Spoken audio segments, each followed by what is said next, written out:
Olá, sejam todos bem-vindos. Que a paz de Deus esteja em nós. Iniciando o trabalho de hoje, da nossa difusão doutrinária, da nossa explanação, convido a todos à prece, fechando os olhos, sentando de maneira confortável.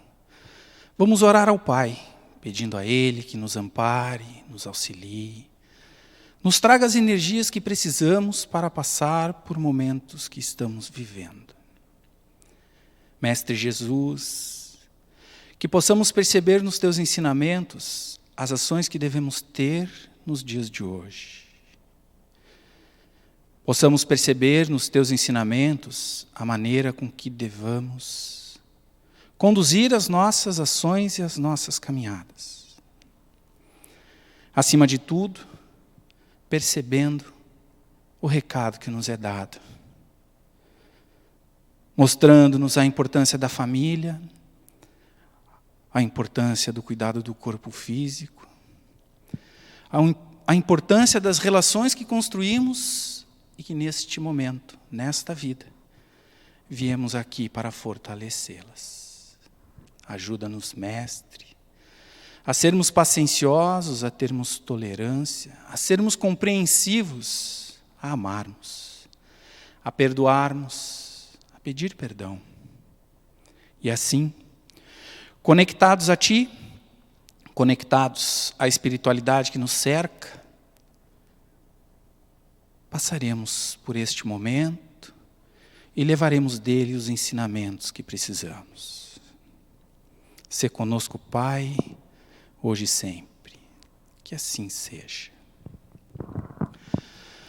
O meu nome é Renato, eu sou trabalhador da casa, voluntário, e hoje eu venho falar sobre um tema que está impactando a nossa condição humana, que é a vida em tempos de mudanças necessárias. E exatamente, as mudanças, elas são necessárias na nossa caminhada. Tudo muda, nós nos modificamos, a vida se modifica, o ambiente se modifica. Tudo passa de uma forma gradual e nós muitas vezes não percebemos.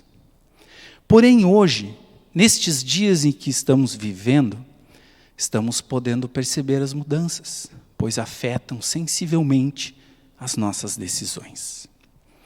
Atuam diretamente nas nossas escolhas, fazendo-nos com que não possamos exercer os nossos desejos, as nossas vontades, mas fazendo-nos refletir. E é com isto que eu começo a nossa conversa. Vamos refletir. Vamos refletir quanto a tudo isto que estamos vivendo. E para isso eu convido a todos a entender um pouquinho esta obra, o Livro dos Espíritos. E não à toa, nós vamos no capítulo 1, bem no início, na questão número 1, que Kardec, muito bem inspirado pelos amigos espirituais, teceu a primeira pergunta: que é Deus? E os espíritos responderam a Kardec: Deus é a inteligência suprema, causa primária de todas as coisas. E aqui a gente já tem que fazer uma reflexão. Deus é a inteligência suprema. Se é a inteligência suprema, nada que ele faz é sem ter sido pensado, refletido, compreendido. Se ele é a causa primária de todas as coisas, é porque ele está em tudo. E tudo está nele. Então, tudo que está no nosso universo é Deus. Não satisfeito, Kardec, compreendendo a instrução dos espíritos, na questão 13, ele traz uma nova reflexão, um pouco mais aprofundada em relação a apenas que é Deus. E Kardec questiona desta forma: quando dizemos que Deus é eterno, infinito, imutável, imaterial, único, onipotente, soberanamente justo e bom, temos a ideia completa de seus atributos? Vejamos. Kardec citou diversos atributos que entendemos como atributos da perfeição. E então os espíritos responderam a Kardec: do vosso ponto de vista, sim, porque credes abranger tudo. Sabei, porém, que há coisas que estão acima da inteligência do homem mais inteligente, as quais a vossa linguagem, restrita às vossas ideias e sensações, não tem meios de exprimir. A razão, com efeito, vos diz que Deus deve possuir um grau supremo nestas perfeições. Portanto, se uma lhe faltasse, ou não fosse infinita, já ele não seria superior a tudo. Então conseguimos compreender realmente que eles falam para Kardec que Deus tem todos esses atributos em grau máximo. E ele faz uma comparação, os espíritos fazem uma comparação com relação a nós, ao nosso entendimento de grau máximo. Porque se nós nos analisarmos intimamente, nós veremos que nós não somos perfeitos na questão de todos os atributos. Primeiramente, gostaria então de trazer para a reflexão também nossa, um dos atributos que Kardec fala, para que possamos compreender o mundo que hoje estamos vivendo. E nós vamos falar do atributo soberanamente justo e bom. E Kardec então coloca assim: a sabedoria providencial das leis divinas se revela, assim nas mais pequeninas coisas, como nas maiores. E essa sabedoria não permite se duvide nem da justiça, nem da bondade de Deus. E aqui surge uma nova palavra, uma nova dupla: leis divinas. É nessa que nós vamos nos ater um pouco. Porque se nós estamos falando da questão de que Deus é a inteligência suprema, de que Deus está em todos os lugares, pois é a causa primária. E ele possui o atributo soberanamente justo e bom, no seu grau máximo. Quero crer que nada do que está acontecendo é injusto. Pois acabamos de compreender que Deus é a inteligência suprema, ele está em tudo que existe e ele é justo por excelência. Então nós já conseguimos compreender que a situação por que passamos está controlada por Deus. Deus está cuidando de cada um dos momentos que passamos na Terra. Agora nós vamos entrar novamente no Livro dos Espíritos, porque hoje a gente vai compreender um pouco dos ensinamentos que Kardec recebeu e que ele legou a nós, que os Espíritos, comandados por Jesus, nos trouxeram.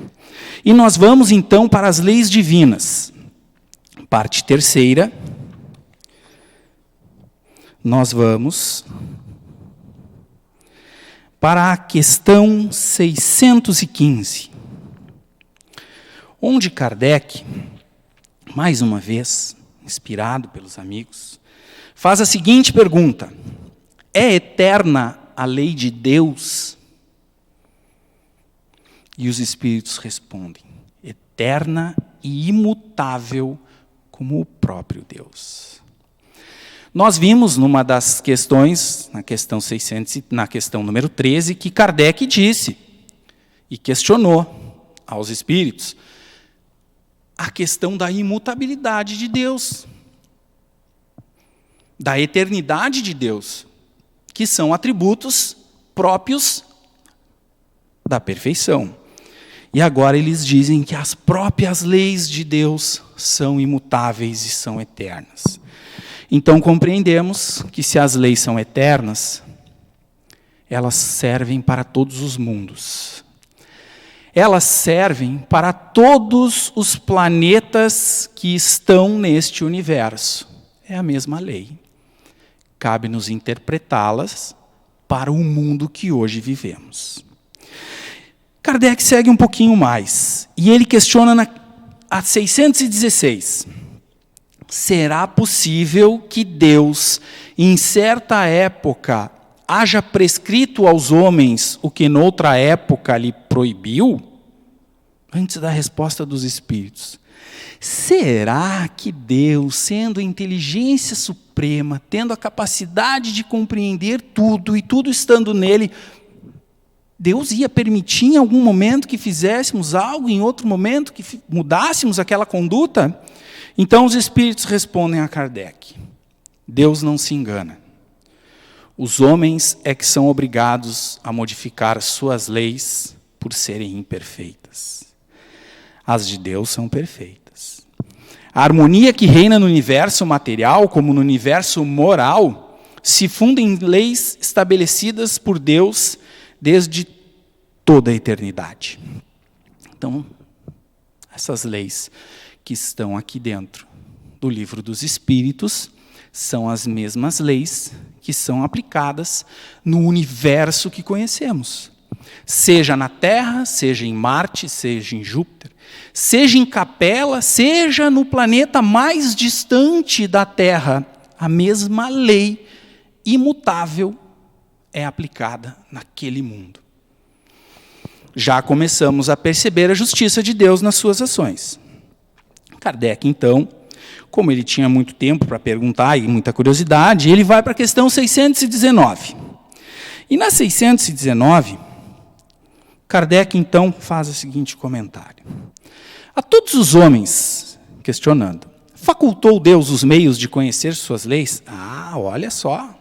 Se as leis são eternas, se elas são imutáveis, existiram de sempre, assim como Deus, como é que nós a conhecemos? E os espíritos respondem para Kardec: todos podem conhecê-la, mas nem todos a compreendem. Os homens de bem e os que se decidem investigá-la são os que melhor a compreendem. Todos, entretanto, a compreenderão um dia, porque, portanto, forçoso é que o progresso se efetue. Então, temos em nós as leis. Porém, não as compreendemos na medida em que somos imperfeitos, em que carregamos conosco ainda os sentimentos da imperfeição. Sentimentos do egoísmo, sentimentos, muitas vezes, que nos fazem pensar apenas nos nossos desejos, nos nossos prazeres. Quando nos livramos um pouco desta função, sentir o eu apenas, começamos a perceber o restante que coabita conosco, a vida, começamos a compreender as leis de Deus um pouco mais. Colocando na frase, terminando, forçoso é o progresso, nós vamos agora refletir um pouco sobre a situação que estamos vivendo. Porque as leis de Deus, ela é composta, segundo os espíritos trouxeram a Kardec, não são todas, são as que nós conseguimos compreender. Elas são lei divina ou natural, lei de adoração, lei do trabalho, lei de reprodução, lei de conservação, lei de destruição. E aqui paramos. Lei de destruição.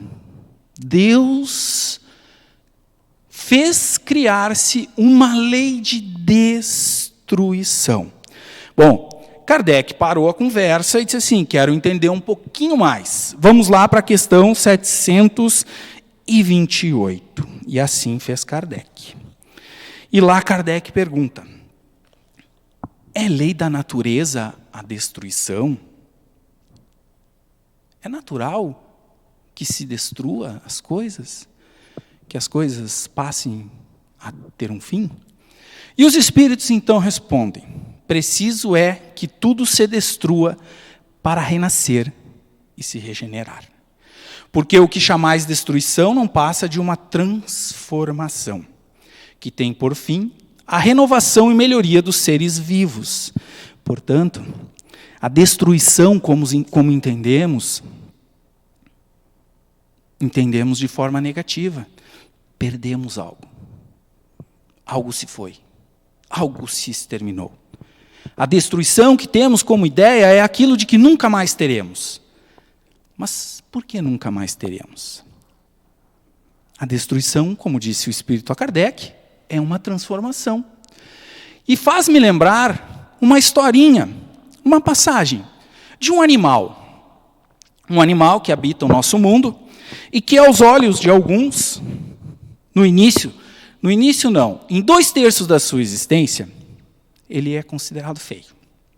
É um animalzinho que todo mundo olha nesses 2/3 de sua existência e diz assim, puxa vida, podia ser mais bonitinho, aos olhos que temos hoje. Este bicho é a lagarta. A lagarta, ela tem a sua função na natureza, ela tem o seu momento junto à criação, porque todos nós temos um papel definido em relação à criação, à providência do Pai, a lagarta também. Ela é um animal que coopera com o progresso de tudo, da materialidade e da natureza. E a lagarta, ela passa 2/3 da sua vida naquela forma minhoquinha. Ela come, ela anda para lá e para cá, ela faz as suas questões de crescimento. E ela vai crescendo, ela começa pequenininha, ela vai crescendo e ela se transforma, então, no seu tamanho, quando naturalmente, inconscientemente, porque não é racional, a lagarta compreende que chegou ao ponto da sua transformação, ela para.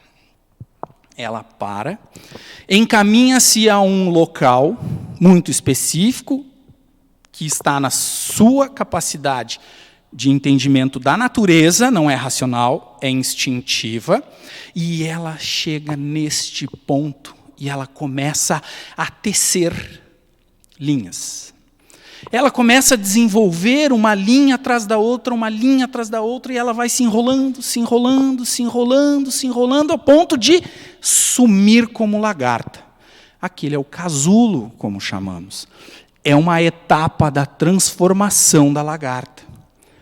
Aqueles que já estudaram biologia, ou que viram nos livros, ou por desconhecimento, quando crianças, pegaram aquele casulo e apertaram, viram que naquele casulo tinha um germe, mas não entenderam que aquilo era um germe. Mas ali está o germe da lagarta. E por um determinado tempo, por uma fração existencial desta lagarta, ela se transforma. Ela se modifica. Ela se altera. Então, a lagarta passou pela lei de destruição. Ela acabou de findar a sua existência como lagarta para transformar-se naquele animalzinho que aos olhos do homem nós entendemos como belo, que são as borboletas. Então a lagarta passa por um processo de modificação, de transformação, para então fazer o progresso da sua espécie, transformando-se numa borboleta. Desta forma, fica fácil compreender a necessidade da lei de destruição. Neste momento, é compreensível a nós visualizar que a destruição ela é benéfica. Quando caminhando no progresso programado por Deus, a destruição faz parte do seu conjunto. Nisso, tiramos a destruição causada pelo homem, que não está nos programas de Deus e pelas nossas atitudes de degradação do ambiente, sofreremos consequências pela falta daquilo que foi degradado. Mas isso está também dentro da destruição, da lei de destruição. Dando sequência, vamos para a questão 779. A questão 779 nos faz também pensar sobre, neste momento, a palavrinha progresso. A questão 779, ela está baseada na parte 3ª, capítulo 8, Lei do Progresso. E assim Kardec questionou a espiritualidade. A força para progredir áurea o homem em si mesmo, ou o progresso é apenas fruto de um ensinamento? E os espíritos responderam a Kardec: o homem se desenvolve por si mesmo, naturalmente, mas nem todos progridem simultaneamente do mesmo modo. Dá-se, então, que os mais adiantados auxiliam o progresso dos outros, por meio do contato social. E aqui entramos no que hoje estamos distanciados. O progresso se dá entre nós, entre a convivência entre todos. Então, nós vamos agora para a questão, voltar um pouquinho, vamos para a questão 766. A questão 766, ela lida e trata sobre lei de sociedade. Kardec questiona os espíritos. A vida social está na natureza? E os espíritos respondem: certamente. Deus fez o homem para viver em sociedade. Não lhe deu inutilmente a palavra em todas as outras faculdades necessárias à vida de relação. Então, nesse momento, compreendemos que a falta que sentimos de convivermos um com os outros, ela está diretamente ligada a uma lei de Deus imutável, que é a lei de sociedade. Porém, nesta mesma lei, além de Deus ter atribuído a função de convivermos com os outros, existe um subcapítulo, que é chamado Laços de Família. Neste subcapítulo existem 3 questões. A 773, a 774 e a 775. Eu vou resumir estas 3 perguntas. Pois ali Kardec pergunta qual a necessidade do homem de manter-se ligado, mais que os animais, a seus pais. E os espíritos, então, falam que a necessidade do homem é pela educação e evolução moral. A necessidade do animal é pela evolução material. Então, quando a mãezinha do animal percebe que ele atingiu o seu grau necessário para poder sobreviver, ela o manda seguir seu caminho. Muitos dizem que ela abandona. Na verdade, o instinto faz com que os dois se afastem. Os humanos não, porque nós temos a necessidade do aprendizado pela convivência. Lembrando-nos da questão 766, que fomos, sim, talhados para viver em sociedade. E desta forma, fazendo uma análise do que já falamos, percebemos, desde o início, na bondade de Deus. Deus é a inteligência suprema, a causa primária de todas as coisas, soberanamente justo e bom, e Ele tem as suas leis que são imutáveis. Dentro destas leis, nós temos a lei de destruição, nós temos a lei de sociedade e a lei do progresso. E as leis essas, ditas leis naturais, foram por Deus informadas a nós quando da nossa criação. E agora, então, tendo esse conhecimento, nós vamos falar um pouco sobre a Gênese, que é mais uma das obras que compõem as obras básicas, as 5 obras. E começamos na Gênese, bem no capítulo 18. Um capítulo onde temos São Chegados os Tempos, que é um capítulo que clareia um pouco mais o momento em que estamos vivendo. E eu vou ler o item 1, um pedaço, para que compreendamos. São chegados os tempos, dizem-nos de todas as partes, marcados por Deus, em que grandes acontecimentos se vão dar para a regeneração da humanidade. São chegados os tempos, muitos avisos estão sendo dados. Momentos de transformação para que a humanidade se regenere. É o momento que vivemos hoje.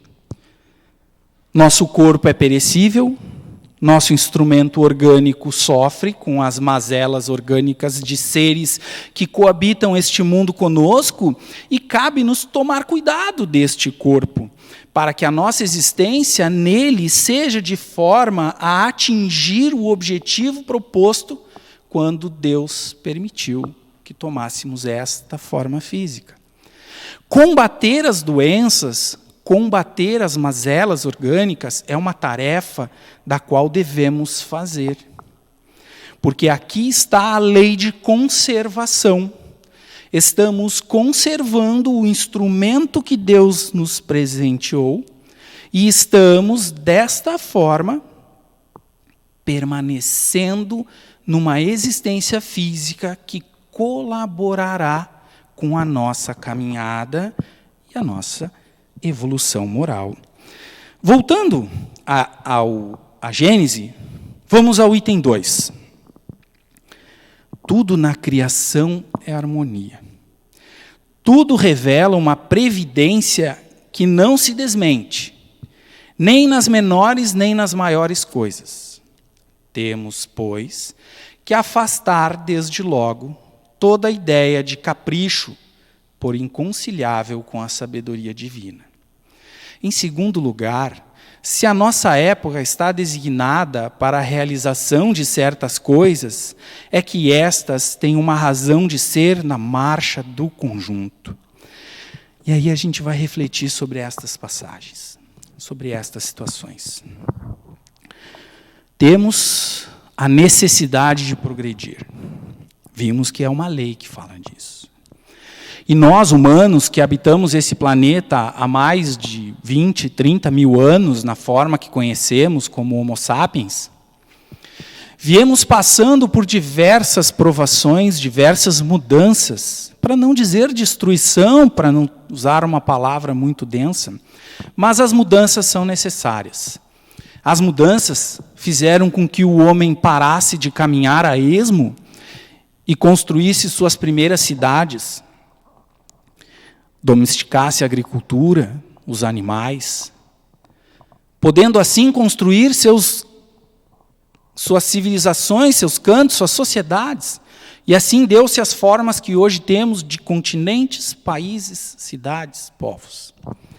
A mudança se fez necessária entre as transições, quando descobriu-se a mecânica, os metais, quando nós abrimos mãos do trabalho no campo e passamos à industrialização do trabalho manual, quando tivemos acessos a mais instrumentos, a mais informação. Recentemente passamos pela chamada revolução tecnológica e da comunicação, onde, por este efeito, hoje estou eu aqui podendo falar e ser ouvido em cada canto deste mundo, não ficando mais restrito a apenas este auditório que aqui hoje está nos ouvindo, das pessoas que aqui estão presentes. E sem falar que esta atividade, esta conversa, ficará registrada e daqui 10, 15, quem sabe 20, 30 anos, as pessoas ainda poderão ouvi-la e lá na frente poderão também estar passando por momentos no qual a transição se faz necessária. O nosso desafio, além de compreender que Deus é justo e pararmos de nos revoltar com Deus em relação a que isso é um castigo, porque não é um castigo, é sim parte natural do progresso, tanto do corpo físico quanto do espírito, é compreender que tudo se faz necessário e se gere com harmonia. Toda a criação, ela anda de forma harmonizada e no seu compasso certo. O que nos cabe, neste momento, é seguir as recomendações que nos são trazidas pelos entendidos da matéria, por pessoas que estudam a materialidade, o comportamento dos seres orgânicos, o comportamento do corpo físico, a forma de contágio e manifestação, pois aí estamos nós, respeitando as leis de Deus, que é a lei de conservação. respeitando desta forma o nosso momento de melhora, o nosso momento de adequação a poder seguir convivendo com as pessoas que aqui habitamos. Portanto, meus amigos, o entendimento que temos nos tempos difíceis e de mudanças necessárias é de que sim, nos cabe observar e agir de forma a preservar a nossa vida. Pois se assim não o fizermos, seremos relapsos. Seremos nós, então, pessoas descuidadas com a relação existencial que Deus nos ofertou. E o nosso papel no hoje é cuidemo-nos. Cuidemo-nos de nós e dos nossos.